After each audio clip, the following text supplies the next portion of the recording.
Salut, c'est Trado, je suis content de vous retrouver pour ce nouvel épisode de la construction de votre portefeuille avec des ETF. Je vous rappelle que ce format ne s'adresse pas aux traders, ce format s'adresse aux investisseurs de long terme qui veulent constituer au meilleur prix un portefeuille basé sur des ETF qui sont des produits qui permettent pour un prix absolument sans équivalent de bâtir intelligemment, simplement, rationnellement vos actifs de long terme. Je vous rappelle que cela repose sur des éléments multiples. Le premier, c'est que on a ici une stratégie de type cœur satellite, c'est-à-dire pour les plus novices d'entre vous, on achète quelque chose de central qui va faire le cœur ou le corps en anglais de votre portefeuille. Il peut s'agir de plusieurs choses, mais en tout cas c'est l'esprit de votre portefeuille. Et ensuite on va compléter avec des poches particulières.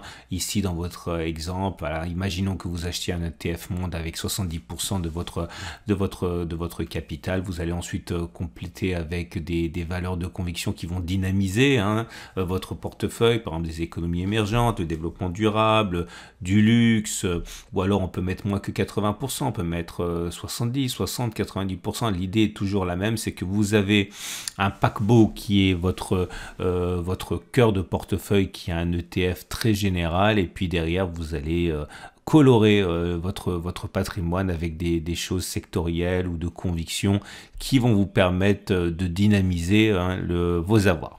Voilà, cela étant dit, je vous rappelle pour terminer que ça repose sur l'accumulation rationnelle, qui est la méthode que j'ai mise en place pour améliorer la stratégie dite de DCA, Dollar Cost Averaging, qui consiste à acheter tous les mois, investir la même chose, la même somme tous les mois. J'ai trouvé qu'on pouvait faire mieux que ça, donc c'est en ce sens qu'il y a des écarts par rapport à la DCA, mais globalement c'est le même principe, celui d'une accumulation progressive, mais au lieu de le faire à intervalles fixes, on le fait sur des niveaux intéressants. Et dans ce format cœur de portefeuille, on va commencer comme d'habitude par le SP500, très prisé de très nombreux investisseurs. On voit que le rebond sur la zone d'accumulation rationnelle des 38,20, 37,60 a bien eu lieu. Difficile de parier sur une fin de baisse, bien au contraire, je pense qu'une cassure de cette zone et un retour sur le support hebdomadaire des 35,80, 34,80 et à envisager. En tout cas, cela n'a pas vraiment d'importance si on accumule sur toutes les zones d'accumulation rationnelle comme on devrait le faire si on adhère au principe. Il faut simplement se contenter d'acheter un peu ici, de renforcer un petit peu là si on a ça en produit de cœur de portefeuille. Dans les médias, on est en dessous de la M200 et en dessous de la M50. La tendance de fond est neutre puisque la M50 monte encore. La tendance de long terme est neutre également parce que la M200 est plate. Les bougies Aiki montrent que pour l'instant la hausse est là, mais elle est timide puisque ce sont certes des bougies vertes, mais croyez-moi sur parole, il y a des petites mèches, notamment sur la dernière ici, qui fait que ce n'est pas aussi haussier que si on avait une grande bougie verte sans mèche basse. Et en l'occurrence ici, ça veut simplement dire qu'on est plus dans le rebond technique pour l'instant que dans la tendance haussière. En tout cas, je le répète, zone d'accumulation rationnelle 38,20, 37,60, puis 37,80, 34,80. Si vous voulez vous laisser tenter par un ETF SP500, vous pouvez utiliser le sélecteur de Trade Republic. Vous tapez simplement 500, normalement il va vous sortir automatiquement les différents ETF les plus connus, notamment celui d'iShares ici, le numéro 1, BlackRock. Celui-là il a par accumulation, ça veut dire qu'il n'y a pas de dividendes, tout est réinvesti, ce qui vous évite de payer des impôts sur les dividendes. Vous avez également celui d'Amundi ici, ou encore d'autres, celui de Wisdom Stream, mais celui-là c'est avec un effet de levier. Bref, c'est un des ETF les plus fréquents. On continue avec le Nasdaq, car le Nasdaq, je le répète toujours, il est rare de le retrouver en cœur de portefeuille, même si ça se trouve. Il est beaucoup moins rare de le retrouver en satellite pour dynamiser son portefeuille. Et en l'occurrence ici, comme on peut le voir, la semaine a été également marquée par un rebond technique. Alors le rebond technique n'a pas été on va dire extrêmement violent, mais on a quand même une progression qui nous amène près des plus hauts ici. Alors il faudrait encore remonter de 3% pour y aller, mais le début de semaine a été assez mouvementé à la baisse. La zone d'accumulation rationnelle a été exploitée ici, il s'agit des 1250, 11750, on rebondit là-dessus. C'est notre prochaine zone d'accumulation rationnelle si on y va. Prochaine sera le support des 1700, 400. On est au-dessus de la M50 par contre et au-dessus de la M200. La M200 est plate, donc la tendance de fond est haussière, la tendance de long terme est simplement neutre. Les bougies Ekinashi sont mieux orientées, puisque vous avez des grandes bougies vertes sans mèche basse. Autrement dit, pour le Nasdaq, il est plus plausible que l'on aille plus haut, davantage que l'on ait fait les plus hauts. Et comme sur le SP500, il y a une croix dorée ici, ce qui veut dire que statistiquement, normalement, encore une fois, on ne devrait pas redescendre plus bas que les précédents plus bas. Attention, il y a toujours des cas où ça s'est produit, mais c'est plus plausible que l'on ait fait les plus bas plutôt que qu'on ait à les faire. Je répète une troisième fois, ce n'est que statistique et rien de plus. On va passer à l'Eurostoxx. Et avant de continuer, je vous rappelle que si vous cherchez un courtier pour passer vos ordres et investir sur les ETF comme moi-même je le fais, eh bien vous pouvez passer par mon partenaire Trade Republic. Trade Republic, c'est allemand. Trade Republic, c'est plus d'1 million de clients, des milliards sous gestion, avec un choix absolument incroyable d'actions et d'ETF, et même vous pouvez accéder à des ordres de bourse à 0 € si vous faites des plans programmés. Mais le plus intéressant pour la nouvelle de cette année, c'est que Trade Republic rémunère 2% vos liquidités pendant que vous attendez que l'on arrive en zone d'accumulation rationnelle. Donc un avantage significatif dans cette méthode que j'applique et qui consiste à attendre les zones clés pour acheter. Et bien pendant que vous attendez, vous avez la possibilité d'être rémunéré.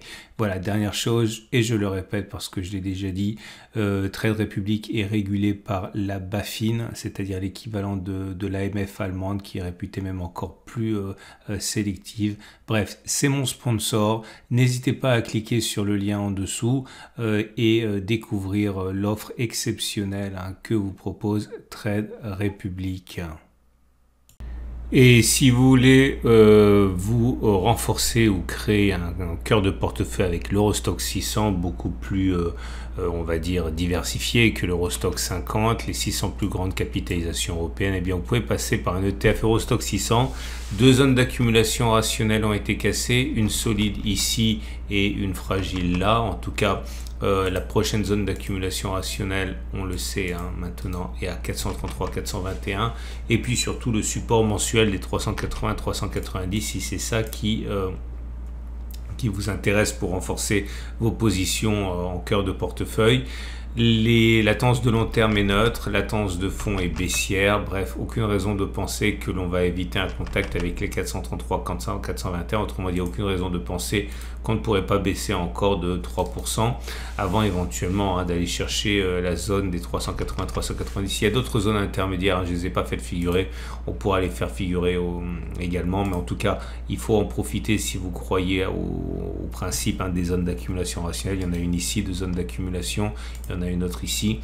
Pas de précipitation, il n'y a aucune raison de penser que la baisse soit terminée, surtout si on regarde les bougies Ekinashi, on constate que c'est pas du tout haussier.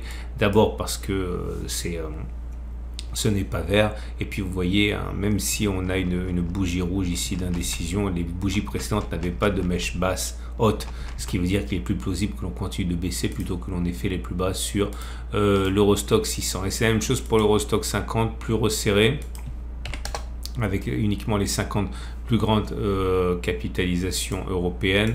Et comme vous pouvez le voir, c'est pareil, il n'y a aucune raison de penser que la baisse soit terminée pour l'Eurostoxx 50. vous avez des cours qui sont en dessous de la M50. Elle monte toujours, donc la tendance de fond est neutre, la tendance de long terme est haussière. Ce niveau des 4200-4100 que j'avais surnommé la zone d'accumulation pour les pressés, on va dire, n'a pas tenu. Par contre, on est venu prendre appui et rebondir sur le support hebdomadaire des 40-30-39-00. Je n'ai pas l'impression que on soit sorti de l'auberge, hein, bien au contraire. Un retour sur les 38-20-37-00 est plausible à mon avis. Et en ce sens, il faut être capable d'accumuler sur ces niveaux également. Les bougies Ekinashi, là aussi, ne laissent pas augurer de tendance haussière dans l'immédiat. C'est toujours rouge, même s'il y a une mèche haute et une mèche basse. Autrement dit, la tendance n'est pas aussi baissière qu'auparavant. On est très loin d'une bougie de retournement pour l'instant. Si vous voulez vous investir dans un ETF, eh bien, c'est simple. Vous pouvez prendre votre sélecteur, vous tapez 600, vous allez automatiquement tomber normalement sur une kyrielle de TF disponibles, notamment voilà, celui d'iShares. Ah non, celui-là c'est un banque, là celui-là, ok, celui d'iShares, celui d'Amundi, bon bref, énormément de choix. Et si vous voulez le format resserré, un peu plus dangereux parce que moins diversifié, eh bien vous avez l'Eurostoxx 50. Alors, je vais m'y prendre autrement. Donc, si on fait stock 50, normalement, là, on va tomber sur... non, j'ai pas de chance. Je me trompe toujours. Voilà, comme ça. Celui de Xtrackers, c'est Xtrackers l'allemand. Ou encore Amundi. Ou, bon, vous avez pléthore de possibilités. Et pour ceux qui voudraient mettre du CAC 40, soit en cœur de portefeuille, ce qui est rare, soit plutôt en satellite, et bien sachez qu'on n'est pas très loin de la zone d'accumulation rationnelle, hein. C'est 66,87, 68,24 ici, correspondant à la zone de résistance qui a été cassée, qui est devenue support. La prochaine sera à 65,84, 64,70. Tendance de long terme haussière, tendance de fond neutre, bougie Ekinashi plutôt indécise, mais globalement baissière puisque c'est rouge, même s'il y a une mèche haute et une mèche basse. Et on va terminer avec un ETF monde. Alors pour changer un petit peu, je vous propose celui de Vanguard, tout simplement parce qu'il m'a été demandé. Et voilà l'idée, hein. On est venu toucher la zone d'accumulation rationnelle ici, hein, des 91-90 euros. La prochaine zone d'accumulation rationnelle serait 88,6, 88 ici, correspondant à cette zone, hein, de support.